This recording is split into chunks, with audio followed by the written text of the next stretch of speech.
that was a video.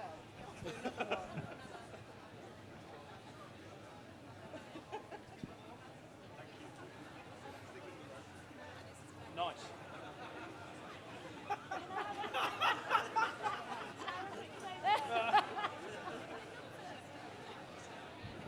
Didn't you any good then?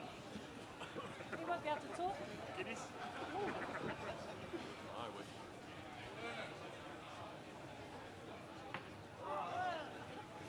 Hello everyone, we're live! Yes, we're live on Facebook. We almost got that live. Welcome to the O2 Blue Room. We are live. We're just outside Twickenham because it's the first home game of this brand new Six Nations tournament, ladies and gentlemen. Welcome! Oh, you see, everyone's a little bit sedated because obviously it's Sunday morning or Sunday afternoon now. So everyone had a heavy night last night. But let's not worry about that because we're going to ramp up the energy in the room because we've got a very, very special guest joining us this afternoon. Let's take a look at the green room. There he is. There he is. Ladies and gentlemen, let's welcome England flanker Sam Underhill.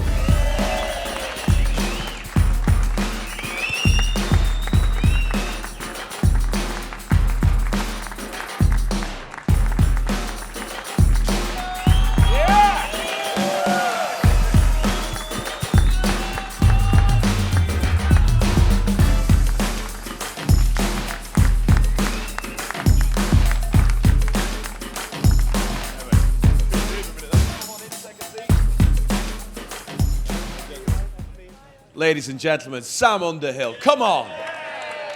Come on.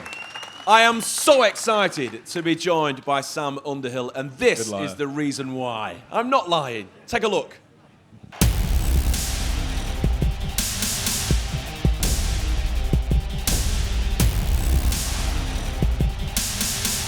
That is an unbelievable tackle.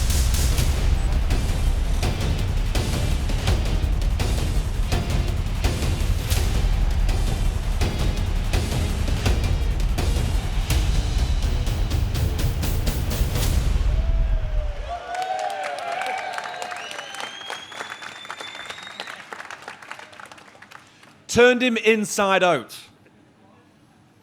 I'm impressed you managed to put something together. I was wondering what you were going to show then. Oh, must have been a really short video. All the other lads must have longer videos than that. It's not about the length of your video, Sam. It's about the quality of your video. You say that to everyone. Okay, that's what it's all about. Ladies and gentlemen, Sam Underhill is with us. First things first, injury, what's going on? How's the recovery going? Mate, going well. I had ankle surgery about 6 weeks ago. It's about 12-week sort of rehab, so about 6 weeks left. And I'll be back playing, so all going well. I've got to say, I'm really excited because watching you play on the field, it's awesome. It really is impressive. The way that you physically just beat people up in there. I mean, come on, everyone. I mean, that's how the game of rugby should be played. Is that something that you've worked on, or is that the way you've played throughout your whole career, even as a junior?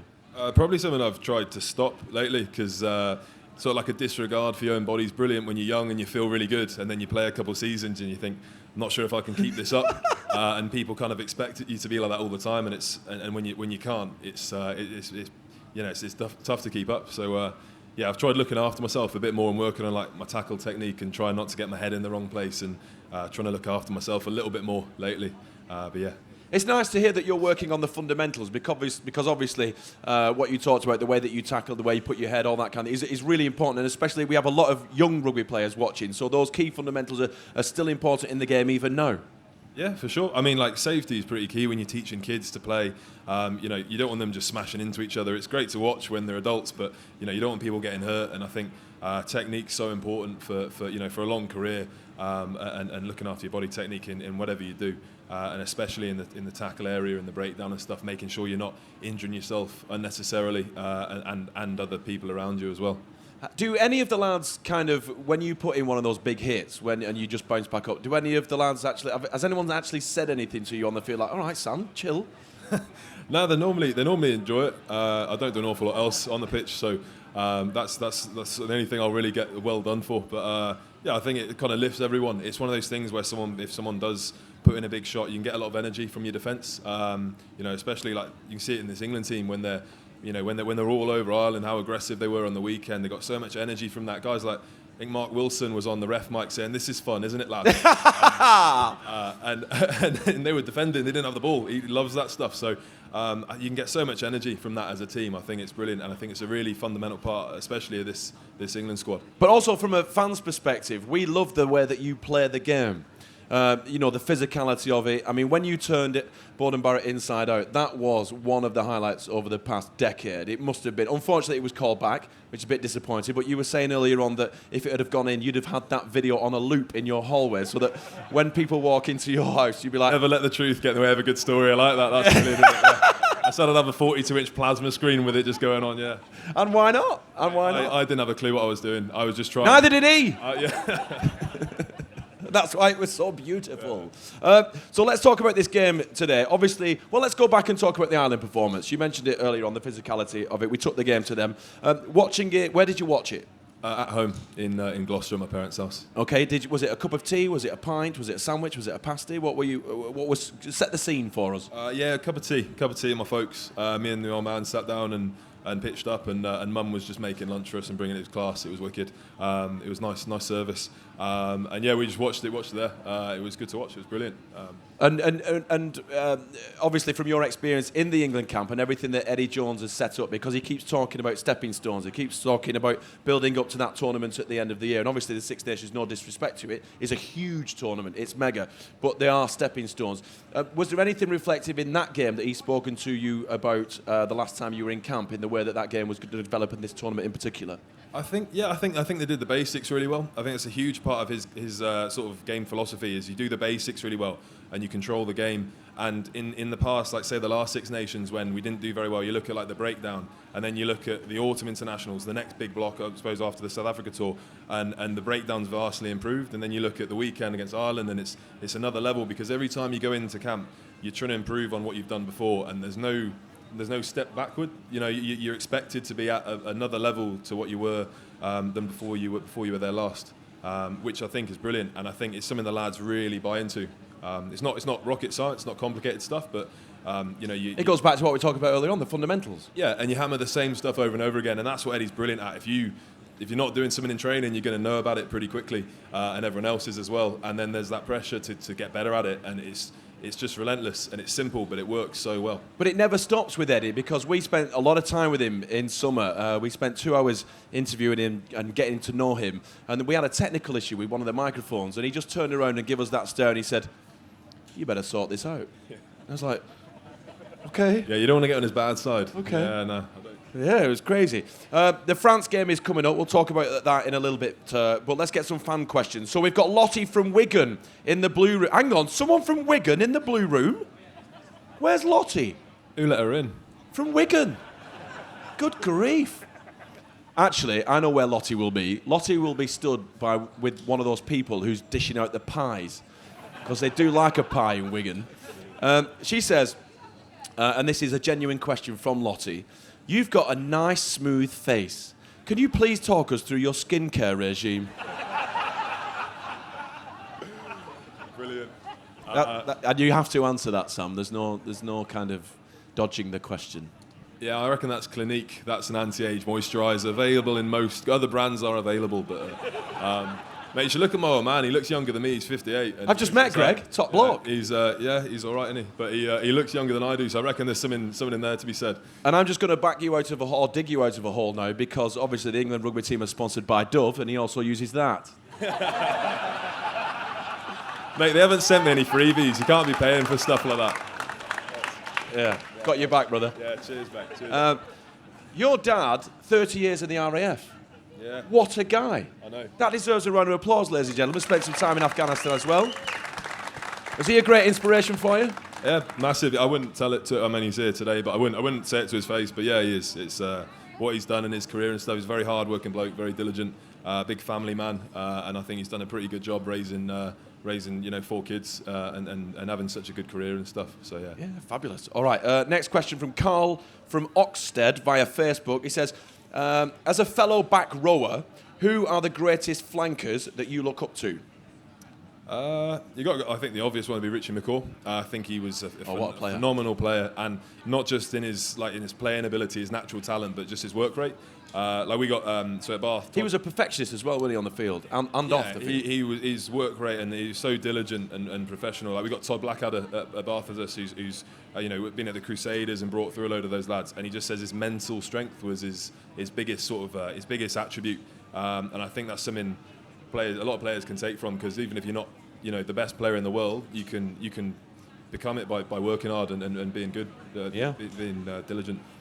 Marcus from Bath says, could you do a better job of Brexit, because you have a politics degree, right? I know we mentioned the B word, ladies and gentlemen, and it's not a cesspit that we want to get involved with in the Blue Room, because we're here for a good time, let's be honest.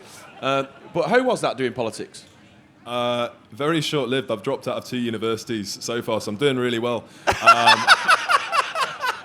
I went to Cardiff for 2 years. You just like Freshers Week. That's all it is. Yeah. You get a week off from training, it's class, and you tell them you got to get to your lectures. I went to Cardiff for 2 years. I dropped out to come to Bath. I thought I'd go to Bath University. I dropped out of that because I couldn't go to lectures. So I'm enrolling in an open uni course in April. So probably if I drop out of that one, I'm just collecting letters at this point. So Marcus, the answer is no. Just last one. Elizabeth in Portsmouth wants a cheeseburger or hot dog? Cheeseburger, obviously. Yeah, Weird I agree. Stu in Birmingham, who's been your hardest opposite number? Ooh, good question. Very good question. Probably looking back on it, CJ Stander, I think, he was playing 8, but we played Munster a few years back for the Ospreys in a semi-final of the Pro 12, and which was then. And it was a real tough day at the office out there. When you're lined up against the opposition, what period into the game do you realise it's going to be a tough game? This straight away, or is that normally progression? straight away. Straight away. Sometimes you go on the field and the first few plays happen, and you're like, how on earth do I get into this? Like, things start going horribly wrong, and before you know it, you could easily get your head down. And I think you've got to be able to, as a player, compartmentalize things and go, okay, that went wrong, but I can still improve. And it's something I've tried getting better at over the years, because something goes wrong and then you go, oh, well, might as well not, not might as well not be here, but you kind of think, you feel a bit hopeless, like, can I change this now? So I think learning to sort of to be in control of what you do rather than what other people do, and if you do the right thing over and over again, eventually something good's going to happen as a result of it. Yeah, great answer. Mark Worth in Brixham, I think it is. Who's got the best hospitality when you play away? I'd like to know the answers to that as well. Who puts on a good spread? Yeah, to be fair, out in Leinster, that was brilliant. Yeah, they put on some really some cracking food. What's the go-to? And Dublin's not a bad place to be after it. Exactly. So it's probably got a lot going. What's the go-to dinner for rugby teams? You know, when you all sit down, what is it? A curry? Is super it healthy, like chips What? and battered sausage or something like that, or something. So it varies massively depending on what club you go. I don't think. Hang on, which club serves battered sausage and chips? I think Bath. Varies week to week, but it's not normally the healthiest of things, but you just want to get a big feed enough. Just get your carbs in. Yeah, they're going to do it somewhere. They might as well do it at the clubhouse. Tim Haynes wants to know, he's from Sheffield. Did you always know you wanted to play rugby? No, not at all. I think I thought I was kind of done for when I went to Cardiff University. I was kind of thinking, this rugby lark's not for me. Don't lie, you were thinking this Freshers Week's awesome. You get a disco for £1. It was a big student loan. It was a big trade-off, but. I went down to the Ospreys for pre-season, and they were pretty light on players because it was during the 2015 World Cup, and they needed a back rower. And I've been playing for Cinderford in the Forest of Dean and at Gloucester Academy. And so I went down there, and before I knew it, I didn't have much time for my degree, and kind of just ended up having an opportunity there. So is that how it happened? Yeah, I went to sign for Bridgend Ravens, who were playing the Welsh Prem, because I was thinking I could play a bit and earn some money while I'm a student. And then the Ospreys own Bridgend, and I went down there pre-season, and before I know, not sort of accidentally, but sort of fell into that team and got given an opportunity. What a brilliant story. Wasn't really expecting it. So that was no. The answer is I was looking at these big guys at Gloucester, like the first team, thinking like these guys are enormous. Like I'm never going to be as big or as quick or as fit as any of these guys. And you go training with them, and then you're just getting shouted at and pushed around for half an hour, and you think like, I'm way out my depth. And then I went down there, and it was brilliant. It was a really Welsh, a real hospitable people, and it was a very down-to-earth squad, very young squad, and got made to feel really welcome. Wow, never knew that. You learn something every Not to praise weekend the Welsh on the too old much Facebook in Live. here. No, It's thank probably you. the That's wrong good. audience. I like that. Just quickly now, let's talk about this game. It's the first home game. We're playing France. They call it the Crunch. Le Crunch, and it's epic. It's got huge status within the world game of rugby. What are we going to expect from both sides today? I don't know what you can expect from the French. Like, they're so unpredictable. I don't think they know what they're going to do, let alone... They don't even know who the anyone captain else. is. I mean, mate, they've got so much talent and so much flair and such an exciting way of playing rugby. They're quite hard to prep for. It's sort of the thing that you expect, the unexpected. They've got big, heavy forwards. They got one very big, heavy back, and the real quick and the fit. Well, the fit when they get into the game, like they really take it. They play very sort of passionate style of rugby. If you give them a sniff, they'll really take it. So I think England will try and control the game a lot more structure. I think you can expect some good attacking rugby from England as well, but probably a bit more controlled. And I think they'll look to sort of starve the French of opportunities that they need to get into the game. Do you think there's a emotionally. little bit more pressure on our shoulders after the fantastic start against the Irish? Not necessarily, because if, say, we'd have lost last weekend, there'd be even more pressure because you don't want to lose 2 games on the bounce. So I think it's a pretty good place to be. I think they should be confident going into it. If you want to be the best side in the world, you're going to have pressure week in, week out, because you want to get to the top. Staying at the top is probably the hardest thing. So, but I think the England boys should be massively confident, given the performance on the weekend. Like, seeing the work that goes in on the week's not fluke. They're doing the sort of stuff over and over again in training, and it's so rigorous, and the preparation is phenomenal. Well, we know that the camp hasn't backed off, because there was a video going around that went viral on social media on the Watt bikes, the old cardio test at the end of the weight room sessions. That looks hideous. Yeah, that looks savage. Yeah, Mark Wilson looked good, didn't he? His arms He did. enormous. Yeah, the his cameraman's arms done look him a proper enormous favour on there. a bicycle. How does that work? But yeah, so I think it's going to be a great game, right? Give us a score prediction. I'm going to say England by 20. I think it'll be a high-scoring game, but I'd like to think at the end they'll open up a bit, and I think they'll take the lead pretty well. Good. So our fitness will prevail come mid-second half. I think so, yeah. All right, awesome stuff. Ladies and gentlemen, absolute pleasure to be in the company of Sam Underhill. Give him a big round of applause. Thank you, Sam. Oh, he's had enough. He's gone already. Off you go. Thanks, Sam. We are going to broadcast the arrival of the England bus. I think it's going to be about 1:30, something like that. 1:30. So stay tuned. Keep your eyes on the Facebook page as well, because we'll be drip feeding you with information and videos and all that kind of stuff throughout the day. But for now, thank you very much, all to Blue Room, and thank you very much for tuning in.